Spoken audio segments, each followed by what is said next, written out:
Go ahead. Turn it up. It's the Record Machine Show with your host, Jimmy Howe.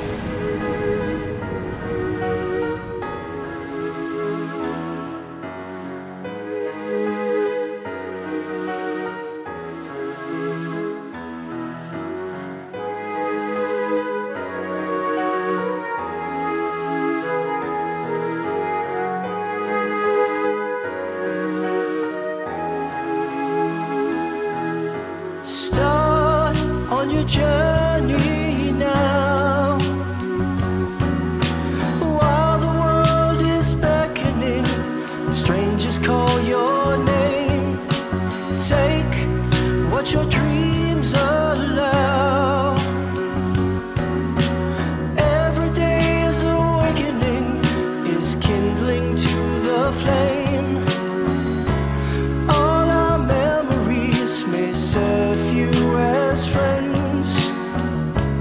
Time's no enemy, 'cause I will be waiting. And in the end, you will find me here again. If I'm the one you're needing, just send a sign. If you're alone, in my heart you'll find a home, where all your roads are leading, where you belong.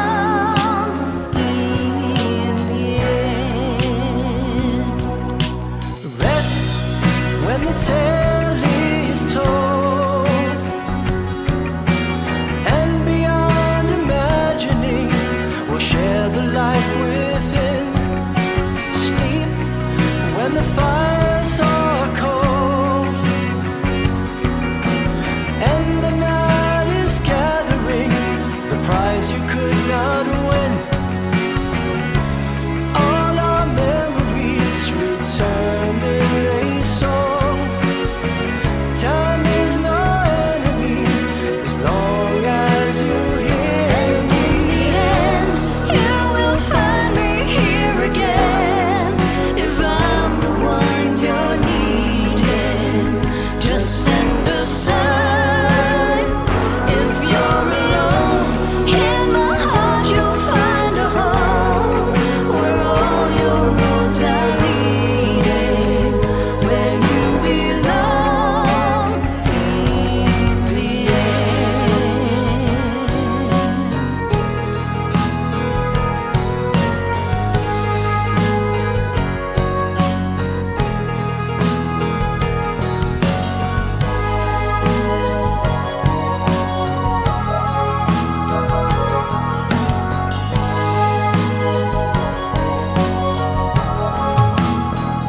And in the end, you will find me here again. If I'm the one you need, just send a sign.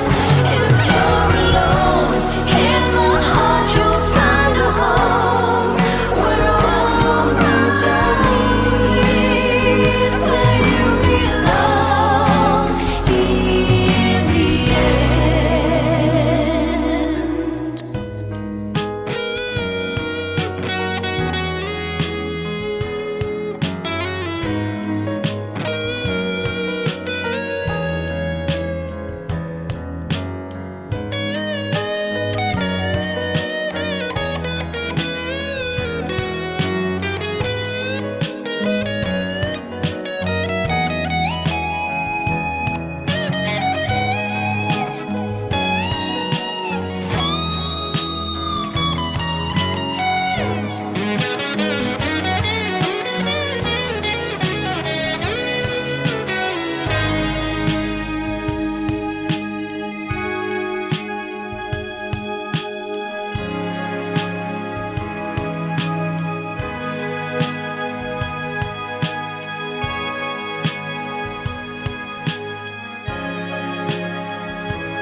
Ladies and gentlemen, please welcome from the Aurora Project singer Art DeMatteis and keyboardist Brian O'Sullivan to the program.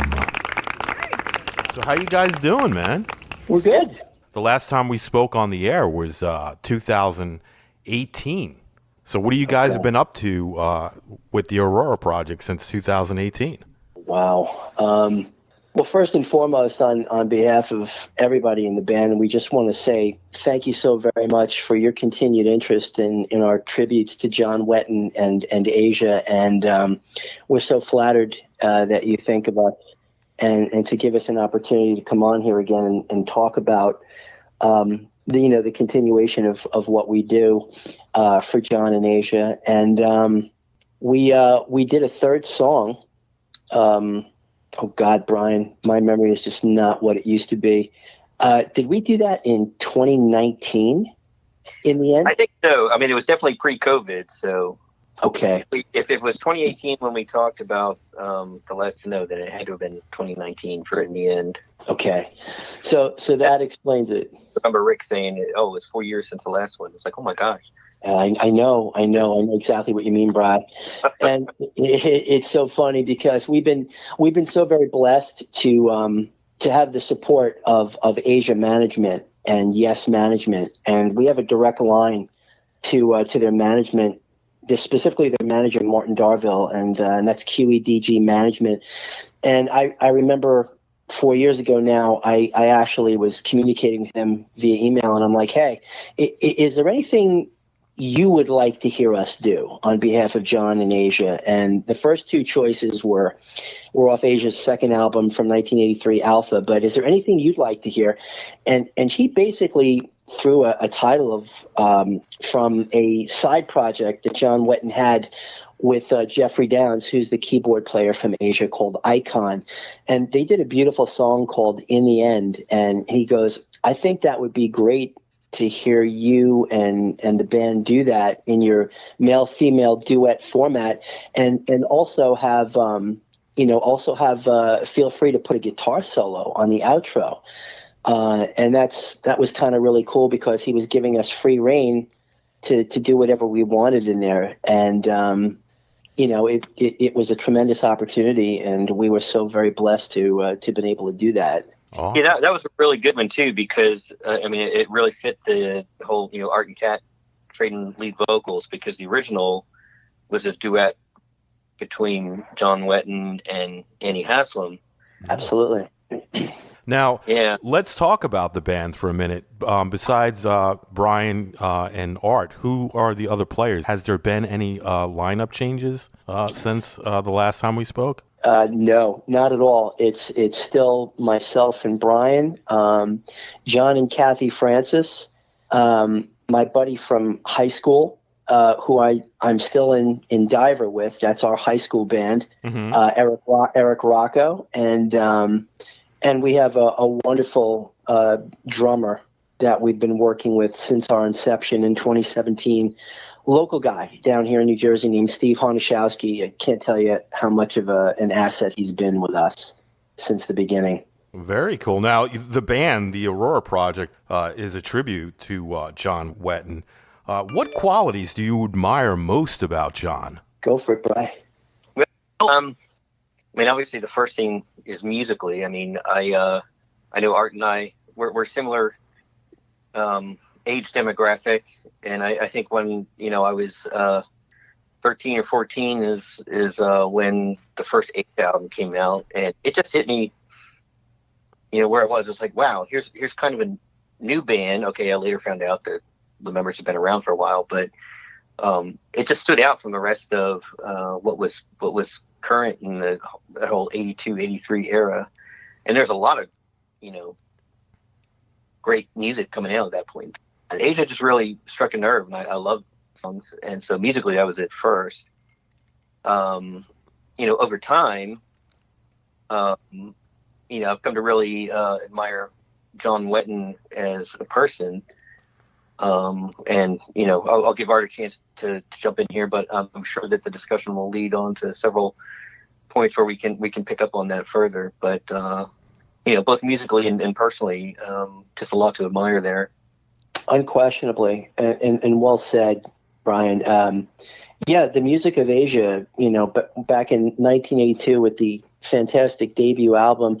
It was so very different than anything else out at the time, and I was fascinated by the fact that you had these four British progressive rock maestros, basically from the mid to late 1970s, all getting together and continuing their progressive rock pedigree, but presenting the music in a more simplified and concise format that was more melodic, more pleasing to the ear, and dare I say, more commercially accessible. But yet they still retained that great musical integrity and the intricacies of their compositions. It was just the perfect package. And yeah, I believe it was Mike Stone who was the producer on the first three Asia albums, and he had a pedigree of working with Journey and Queen and so many big acts. So he just put the perfect polish on everything that they did.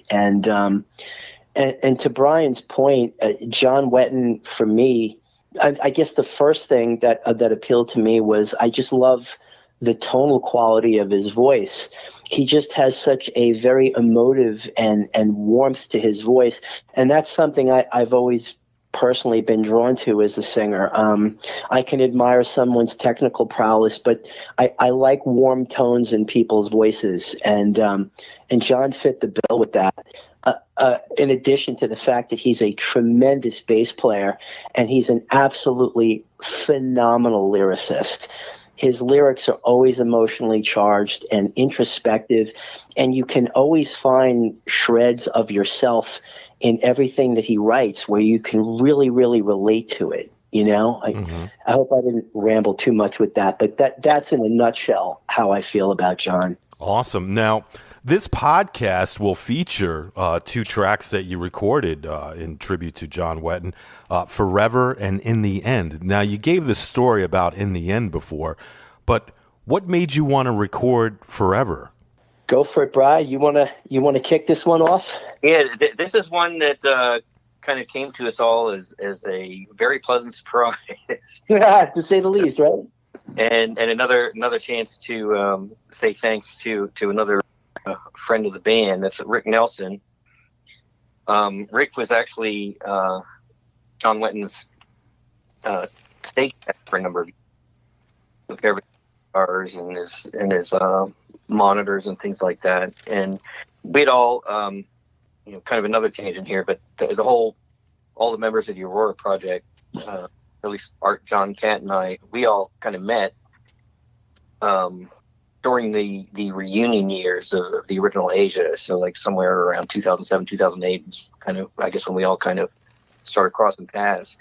But and Asia would play a lot of shows in the Jersey, Philly, New York area, and so we had a lot of opportunities to catch multiple shows each tour, and so you start bumping into the same people, and we would do some meet and greets, and sometimes we would just kind of hang around outside the venue, hoping maybe run into one of the band members, and we started crossing paths with Rick, and so that began kind of a longer term friendship. But earlier this year, Rick kind of out of the blue says, "Hey guys, we've got this demo song called Forever that John had written with Sue Schifrin back in the late 80s. And we're going to put that original demo on a box set that's going to come out later in the year. But, he and Martin thought it would be kind of cool to have the Aurora Project do our own arrangement of it and give it the Aurora treatment." So that's how it started. Very cool. Absolutely. Came out of the blue. Just out of the blue. I mean, we were kind of on sabbatical, and Rick just sent me the email, and he just said, "Hey, how would you feel about doing this, guys?" And I presented it to everybody else, and it was a resounding yes. I remember, we've got everybody is pretty spread out. Brian's down in Delaware. John and Kathy are in northern New Jersey, and Eric, my buddy, he's about 3.5, 4 hours away in Massachusetts. So we put it together quickly, and we did a live Skype one afternoon, and we spoke for about a half hour, 40 minutes, and just said, "Okay, this is what we're going to do. Everybody's on board, and let's get to it." It was just a matter of orchestrating the right time to get everything together. And to Brian's point, it's the Aurora Project treatment is I'm very proud of the fact that we do something that you don't really see too very much anymore. And you don't see a lot of male-female duets in bands anymore. So that's kind of our calling card, is to do every song that we do in a male-female duet style. Mm-hmm. And I think it suits us really, really well because it's very unique. It works well. It really does. Thank you. Yeah. Are great. So they I think their styles complement each other well. Good chemistry there. Yep. If my memory serves me right, you guys met John and Kathy at a Asia tribute convention or something like that, right? Yeah. So if we go back to 2006, that was the first Asia reunion tour. They were like early in that year, they made the announcement they were getting back together. And I remember thinking, oh, wow, it hit my radar screen. Well, this is going to be interesting. I mean, at that point in time, I hadn't thought about Asia in a long time. I mean, they were always one of my favorite bands, but I just kind of assumed, it was great. They had a great run while it lasted, and I'll listen to them every now and then, but never expected to get back together. So actually, when they announced the tour dates, the closest show that was going to come by me was up in New York City. And I don't go up to New York often, but one of my best friends from high school, and actually one of my first bandmates, living in Manhattan. So we made plans to go see one of the shows at Times Square. And it was phenomenal. They played the whole first album. They played a couple other sets. They played, one song each from their, from ELP and King Crimson and Buggles and Yes. And so, suddenly I'm riding this Asia high again. And I start, searching the internet to see what's going on. And I found there's this Asia fan forum run by fans of the band. And one of the first things I see on there is a post from Kat saying, husband and I we're kind of a, husband-wife singer duo. It's kind of a crazy idea, but would anybody out there be interested in starting an Asia tribute band? And I thought about it for a couple of days, and I was like, you know what? I haven't done anything musically outside of my basement in a long time. About 2 hours away, but you know what? It doesn't hurt to explore and see what happens. And so that's, I think we made contact like in October of 2006. It wasn't until like later that winter when we first started getting together. But the three of us and a friend of theirs named John Torhan came in on drums, and over a couple months we pretty much learned most of the first two albums, and that we never could find a guitarist to fit the bill or to complete the band. Mm-hmm. So we never actually played out as an Asia band, but we did end up kind of staying. By that point in time, if I think there's just a natural bond that develops between musicians who are like-minded and have compatible personalities and just enjoy making music together. Mm-hmm. Decided to stay together as kind of a classic rock cover. And it's really it's really cool you say that, Brian, because that segues perfectly into the Aurora Project, because on one of those fan forums, I think that's where I met you, Brian, or I had a familiarity with you. And John Wetton's. John Wetton's guest book. And, I think I spoke to John and Kathy on there, and I met them. I believe it was at the second show of the original reunion tour in 2006. Diane got me tickets when they played Caesars down in Atlantic City. Yeah. So we agreed to meet down there, and I introduced myself to John and Kathy, and we started talking. And then I know this is going to sound really corny, but I said, well, why don't we just sing something right now and see how it sounds? And I remember the three of us broke into the chorus of the first tribute song we ever did, Never in a Million Years. And I remember everybody around us just like stopped and like looked at us like, what are these people doing? So I don't know if I ever told you that, Brian, but the one thing, that's fantastic. But the one thing I took away from that is I'm like, that sounded really, really good. And I've never played a note with these people.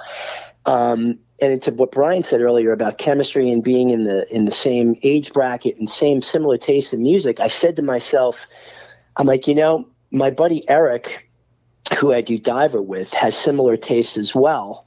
Always love. He's the one who originally got me into Asia. I was like, how would it be if we did something collectively and we just put the two bands together and we did something. I just always had a premonition that it's the right people, it's the right chemistry, it's just the right makeup. I think this could be pretty cool. And lo and behold, we ended up doing that first song, and it was one of the most coolest, spontaneous things I've ever done. And everything, as I just had a premonition for, everything just clicked. And it was like, yeah, this is cool. Well, about 10 years to get to that point. Well, yeah. You know what? We talked about it for so long, Brian. I think we talked about it for 10, 11 years. And then unfortunately with John's untimely passing, I think that was the gauntlet being thrown down. And it's like, okay, it's time to do this now, you know? Exactly. It was kind of a wake-up call, I guess, that, you know what? None of us are here forever. So Very true. Let's make it happen. Very true. Now, Very, very true. have you guys, besides John and Kathy, have you run into any other bands or artists who share the same passion for John Wetton as you do? And if so, would you ever consider maybe putting together an album and feature individual artists as well as yourself with the songs that you've recorded in tribute to John Wetton? That's an interesting question. The only thing... Go ahead, Brian, sorry. I was going to say, you know, Art and I mentioned John Wetton's guest book. So John Wetton had a website for a number of years, and a woman named Kim Dancha used to be his webmaster, and she had actually done the first biography about John back in the, I think it was the late 90s when it was published. Yeah, my own time. But a feature of that website is it had this little, you know, what John called his guest book, and basically it was a forum. But you know, I didn't find out about it until 2006 when you know, Asia got back together. But it had been around for a number of years, and so there was already a you know, international group of John Wetton fans who kind of got to know each other. And one of the very nice features about it is there was a very special guest on there who went by the name of Johan. Yeah, it's so true. And after a few months of kind of reading and starting to dip my toe into the water and interact with people, I come to realize Johan was actually John Wetton. Funny story. And how cool is that? That is cool. You know, so first we're getting all these interactions with fans, you know, and of course everyone, for a number of years, it was so exciting because, you know, first we're talking about the tour, the first tour, and then, you know, we're talking about the each new Asia album as it came out. And but John would you know, respond to questions directly and in his very characteristic and you know, sometimes sophisticated and sometimes very humorous, Witty. his way. But you know, I think there's probably still today at least a few dozen people who now I'll keep in touch either through email or Facebook, but we became friends. Many of us have still never met in person, but you know, really developed really deep friendships, all because of our mutual interest in John as a person and his music. And that's so great that music can continue to bring people together in such a format. You know, I think that's one of the magic of music, and especially in shared likes of specific artists. You feel that organic bond, so to speak, you know? Yeah. Well, and I can give you two examples. So where I actually was able to arrange a meetup, because that kind of became a thing. You know, it's like I know they're like, you know, I have a good friend, Kim Wilson, who I first met online, and John and Kat and I were going to go see Asia play at Penn's Peak in Jim Thorpe, Pennsylvania, and Kim and her sister were going to come to the show. And so we all met up pre-show and hung out and had a good time, you know, getting to know each other personally. And then a number of years later, Kim ended up moving down to the Eastern Shore of Maryland, which is my neck of the woods. And so we started, you know, whenever Asia or John was coming through town, like the UK, you know, we would get together and share the ride, and you know, became much closer friends because of that. Mm-hmm. When my youngest son was starting to look at colleges, I remember we were going to go look at some colleges down in the Tennessee area, and another one of our friends from the guest book lived in Nashville, and he's like, hey, let's meet up for dinner. So we did that, and it's just great. There's and I know there are other guest book members who are not in the Aurora Project circle, but had similar meetups over the years. And I remember the second to last time I actually got to see John was on the Gravitas tour. I always felt like, man, there's so much I want to tell him, but you only get so much time in a meet and greet, and you don't want to turn into the stereotypical and pathetic fawning fanboy. So I taken time to just type up, some thoughts, and I typed it because my handwriting's horrible, and just wrote a nice, note saying, hey, I just want to let you know how much your music has meant to me over the years, and also I admire you for, all he had done to overcome his problems with alcohol, and how he had turned the focus of his life towards really kind of trying to repair bridges that he had helped to burn over years. And how awesome is that? And also, it's like, look, I don't know if you know how big, how many friendships have formed, all because we love your music. Totally. And so we had a little meet and greet, and by that point in time, he recognized who it was, and he said, he waved hello, and he said, you're Brian, right? And I was like, yeah. He says, oh, good to see you again. And we paused for a picture, and then I shook his hand, and then I said, here, I've got this for you. Maybe you can read it later. And I just gave him the letter and didn't think anything else of it. And, there were probably about 15 of us. Usually the meet and greets were kind of small. Mm-hmm. And so, John and I think Carl and Sam were out that night. And so, it was time for them to go back and get ready for the show. And so I'm talking with the other guys, the other fans from the meet and greet. And then one of them says, hey, Brian. And he points, and here John had come back out, and he was gesturing for me to come over, and he just held out his hands, and he says, thank you so much for your letter. It means a lot. And, shook my hand, and I was like, oh my gosh, you read it already? And how awesome is that? That's cool. So it was really cool. It was just another point that really showed how much of a gentleman and how much he appreciated his fans.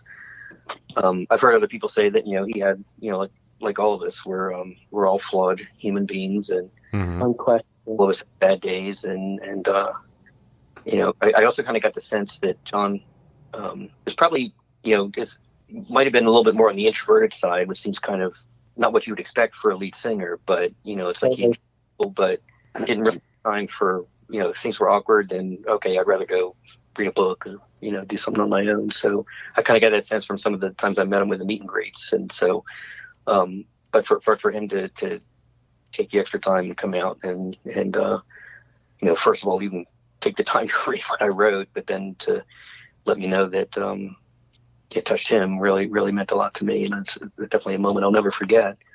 They never meet your heroes, but trust me, when it came to John Wetton, you wanted to meet John. You really did, because he was a very sincere, deeply emotional person. And Brian's story is just absolutely remarkable. You wish most artists were like that. I know there probably are some, but, but when it came to John Wetton, there was just such a sincerity to everything he said and did, and that's a perfect example. What a great story, Bri. Totally Thanks. great. That is a great story. Totally awesome that he really took the time out to read it, and then thank you for it. You probably touched him as much as he's touched you over the years, No, it's a nice thought. No question. You never know what's in somebody's head. You know what I mean? Probably that's true. Could have meant a lot to him. It's the truth. So now you guys have had several music videos over the years for the Aurora Project. Never in a Million Years, The Last to Know, Forever, and In the End. Do you guys enjoy shooting the music video as much as recording the songs? I would say unequivocally yes. And to your point, Jimmy, the one thing that made this particular song different is there was a video production studio and facility literally like 5 or 10 minutes from where John and Kathy live up north. And after we had our initial Skype meeting about what we were going to do in the studio. We're like, you know what? Let's just for the heck of it go over there and check out the studio. So I think it was John and Kat and Brian and Rick went over there and checked it out and came to the conclusion that, hey, you know what? Instead of self-shooting like we did for the first 3 videos down at Retro Media Sound Studios in Red Bank, which is where we typically record, why don't we do a pro shot video for this? So, I mean, since the early days of MTV, I know I can speak for everyone when I say this, we have all probably dreamed of doing something like this. And to Brian's point earlier in the conversation, we're not getting any younger, and let's just do it. So after the audio recording was completed in Red Bank, we made an appointment up there at this phenomenal place called Alpha Wave Studios, and we spent the entire day of it was Friday, I believe it was July 21st, and it was, I would have to say, an experience of a lifetime. And we got a small taste of what it must be like to actually record something for major release, whether it be on MTV or VH1 or anything. And I remember at the very end, we all went out to dinner afterwards, and John sat down and he just went, wow, man, he goes, that was a lot more work than I thought it was going to be. So we were exhausted at the end of the day. But it was a fun, healthy exhaustion. It was just such a high, and they the one production too. I mean, it really, it's like, wow. The more you watch it, and the interesting thing also about it is you know, we're miming to the audio track, but everyone is really playing. I mean, everyone, John, Eric, Brian, myself, Kathy, Steve, we are all playing along with that song. And I really think that we captured the energy and the sincerity of the performance, because you had to be up for every single take. There was no, well, no, this one I'm going to take it easy. It's like, no, you got to be full throttle every single time they say action. And that translated into exhaustion at the end of the day, but in a good way. Yeah. Yeah, it looked like you guys were having a ton of fun in those videos. Oh, it was awesome. Absolutely. And they let us do our own thing. They just said, let's just roll. And I don't think you can ever discount chemistry. I just really feel like everyone was really, really, truly locked into that song and that performance. And I think there's a tremendous amount of energy and sincerity to it. And I think that really comes across when you watch it. Mm-hmm. Now, you guys got those 4 singles under your belt. Why not release an Aurora Project EP? That's been discussed. That's been discussed. No tentative plans at the moment, but that has been discussed. Besides the Aurora Project, are you guys doing anything with Diver, and is John and Kathy doing anything with Catalyst at the moment?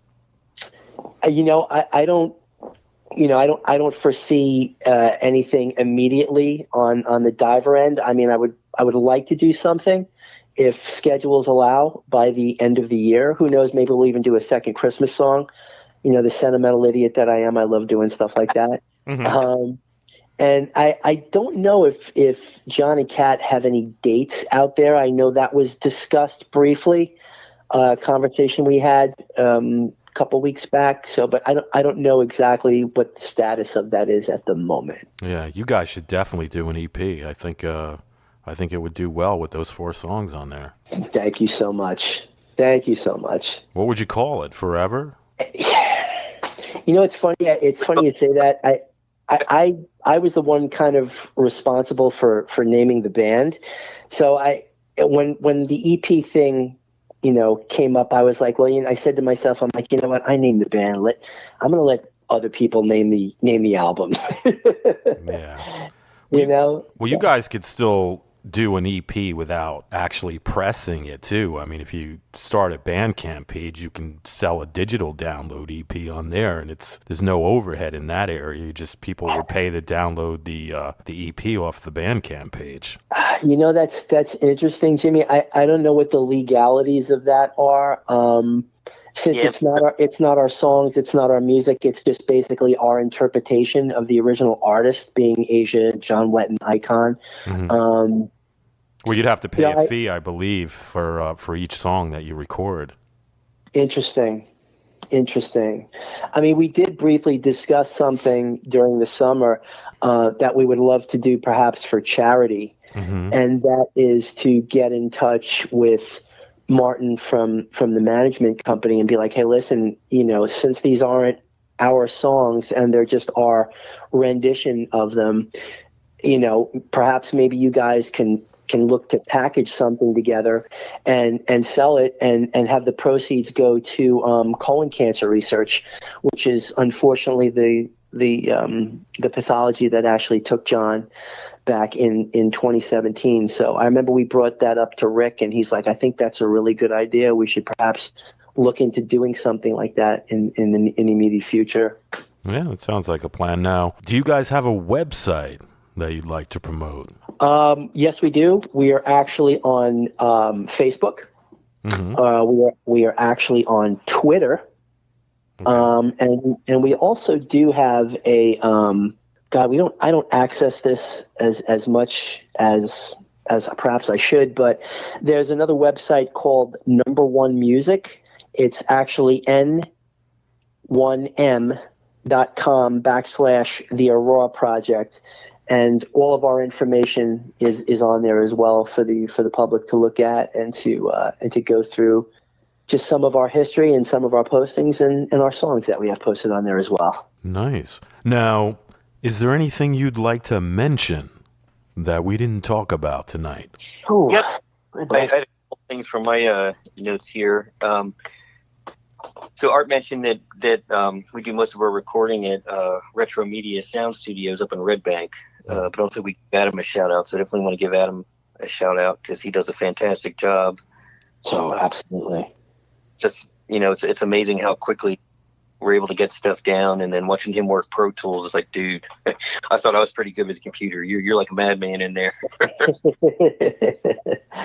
it's fantastic on recording and mixing it. And then another shout out for Rick Nelson, because not only did he help with the last two videos, but he really played the role of a producer for both and Forever. A lot of his ideas led to the development of the arrangement of the song and certain features that we focused on. And it was really cool because we were actually talking during the video shoot because Art, when you guys were up in Red Bank laying down all the vocals, he sends me a text message, Brian, can you call when you get a chance? And he says, I forgot I had an idea for a little, synth melody to pop in here and there. And so we traded messages back and forth. He kind of hummed a little bit and kind of told me what he's looking for. And then I recorded it and then emailed it off to him. And he's like, maybe a little bit more in this direction. And, over the course of an hour and a half, we got it. That's awesome.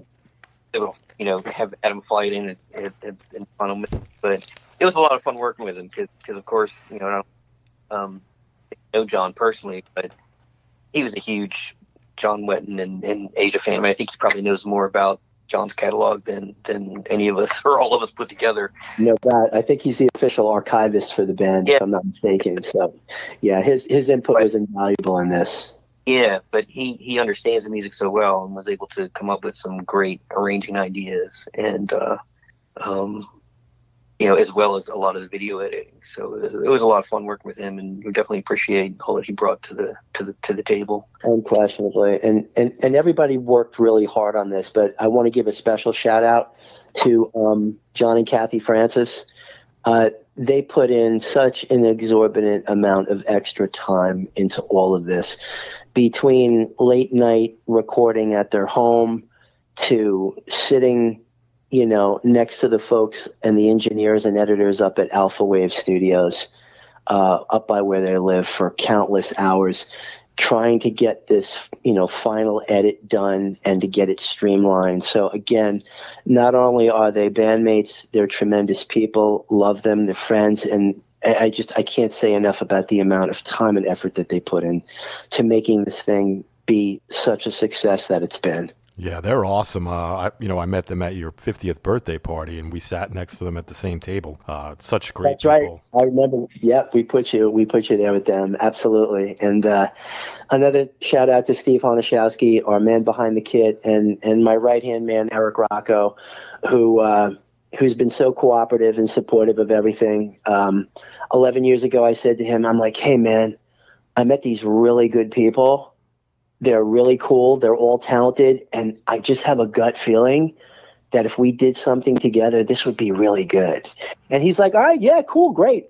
Let's do it. So he took a leap of faith. So shout out to my man, Eric Rocco, as well for coming on this journey for me and for this being such a fulfilling thing for everybody involved. Yeah, well, guys, every time I hear you guys put out a song, you top the last one. You always do a great job, and I really thank you so much. I'm looking forward to hearing more stuff from you guys. Yeah, I would love to. I think we need a little break, a little sabbatical right now because it's been a lot of work, but I hope that we can definitely get back into the studio and do something again sometime in the future in tribute to John and to Asia, because they've been so much a part of our musical lives. Yeah. Get that I'll EP out. Say never again, right, Art? Exactly. I couldn't have said it better, Brian. Well, I want to thank both of you guys for coming on the show tonight. I really dig your stuff, and I'm looking forward to hear more great stuff from you guys in the future. And let's not wait so long to chat next time. Sure. Yeah, definitely. And again, Jimmy, on behalf of everybody in the band and everybody involved, a sincerest thank you to you for taking such an interest in us and for giving us this opportunity to get on and talk about our tributes to John Wetton and Asia. It means so very much to all of us. Anytime, man. I love you guys. Anytime. Right back at you. All right. One more note, if we could, real quick. Sure. So, Art and I shared some of our interactions with John, but I'd like to recommend if anyone who's listening wants to know more about John or get to know more about what he was like. His wife Lisa recently did a project to pull together a kind of biography of sorts. It's not your traditional biography where it's kind of like tracing John's life from boyhood all the way up. It's really a series of interviews. It's great. John knew over the years, and some of those people did know him as a boyhood friend. I think they talked to just about every bandmate he ever worked with, from his teenage years through family, through King Crimson in UK and Asia, and Roxy Music, Uriah Heep, all the projects he was involved with. And when I got the book, when I pre-ordered it, when it arrived in late August, I took about a week to read it. I wanted to, I really wanted to read it cover to cover, but it's like, no, I'm going to read, half hour at a time and try to absorb it. And it was just very, not only was it informative, but it also just kind of reinforced a lot of the, my own thoughts about, what I learned about John and what kind of a was, and very fitting tribute. And I think a great way to remember this man, musician we admired so much. Yeah, it's called an Extraordinary Life, and it's on Rocket 88 Books. You can find that online. And to segue one last thing, what Brian was talking about too earlier, there's also going to be a box set being released of his entire solo catalog. Wow. Some stuff is going to be remastered. There's going to be some additional tracks. There's going to be some never before heard songs. One of them, of course, is Forever with he and Sue Schifrin. And that's going to be coming out, I believe, on the 24th of November. I think it's 8 CDs. It's going to have a book. So we're really looking forward to seeing that. And that's really going to be a wonderful testament to John's legacy of work as a solo artist. Yeah, looking forward to that so much. Yeah. Totally. I'm going to have to check that out. That would make a good Christmas gift for somebody who's a Asia fan. That's right. Hint, hint. All right, guys. Well, like I said, I appreciate your time. I love you guys. I think you're great. I love John and Kat as well. And I I can't wait to hear some more great stuff from you guys. Absolutely. Thank you again, brother. Listen, continue good health, happiness to you and the wife and everyone. All right. Thanks, brother. You guys take care, Yeah, all right? Take care. Talk soon, Bri. Yep. Take care. Bye-bye. Take care.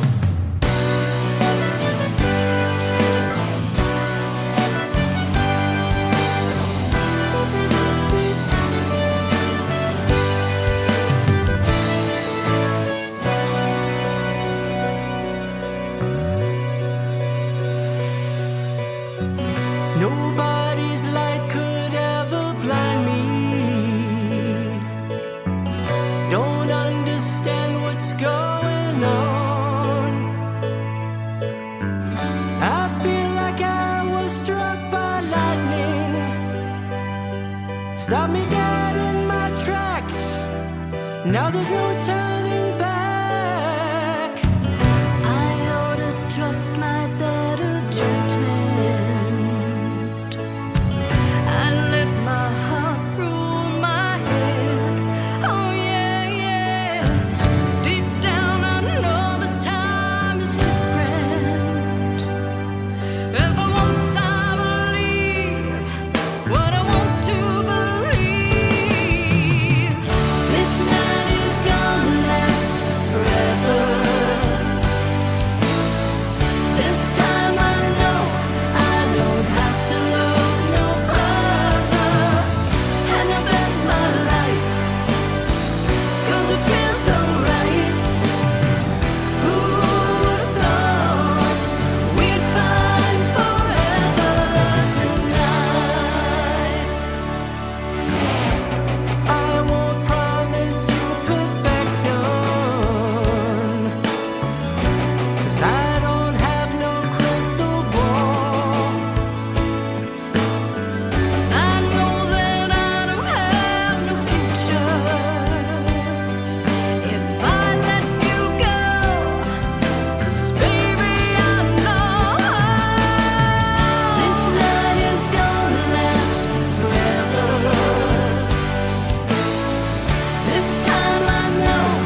Record Machine Show is a weekly radio podcast produced by Jimmy Hall Productions. All rights reserved. For information regarding distribution or adding this podcast to your website, please visit our contact page at therecordmachineshow.com to submit your request. Thanks for listening. See you next time on The Record Machine Show. The Record Machine Show.